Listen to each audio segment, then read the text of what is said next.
Upanje, ki ga prinese uspešno končano šolanje ali diploma, med mladimi hitro skopni. Začne se pošiljanje prošenj, a pri mnogih brez uspeha. Martina, diplomirana mikrobiologinja, je ena redkih, ki je dobila službo takoj po študiju. Sem poslala nekaj prošenj že predtem, vendar ravno zaradi tega, ker še nisem imela diplome, tudi ni bilo odgovorov. Edino Mikropol je bil tak, ki kljub temu, da še nisem imela diplome, ko sem poslala prošnjo, so me kontaktirali.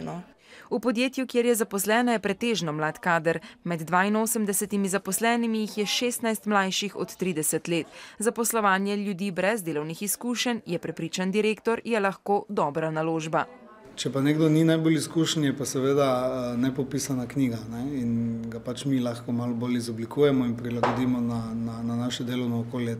Premišljena izbira poklica, je prepričan naš sogovornik, pa je najpomembnejši ključ do zaposlitve. Ravno smo imeli razpis prejšnji teden in se je prijavilo več kot 200 iskalcev zaposlitve iz Maribora, ker smo iskali kemijsko izobrazbo. Kar 22 000 mlajših od 30 let z različno stopnjo izobrazbe je trenutno prijavljenih na Zavodu za zaposlovanje. Razlog je množica diplomantov iste stroke in zaprt trg dela. Zato bodo s finančno pomočjo delodajalcem mladim pomagali do službe.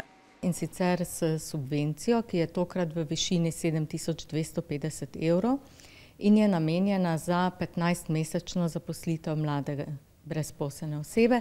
Subvencijo bo dobilo podjetje, če bo zaposlilo osebo mlajšo od 30 let, ki je vsaj 3 mesece prijavljena na zavodu.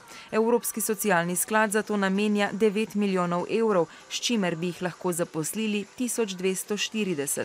Ker gre za najvišje subvencije doslej, se predvideva, da bo odziv podjetij velik. Mladim pa tale nasvet. Pač ne obsedeti, ampak pošiljati prošnje, pa vsak negativni odgovor naj nikogar ne pobije.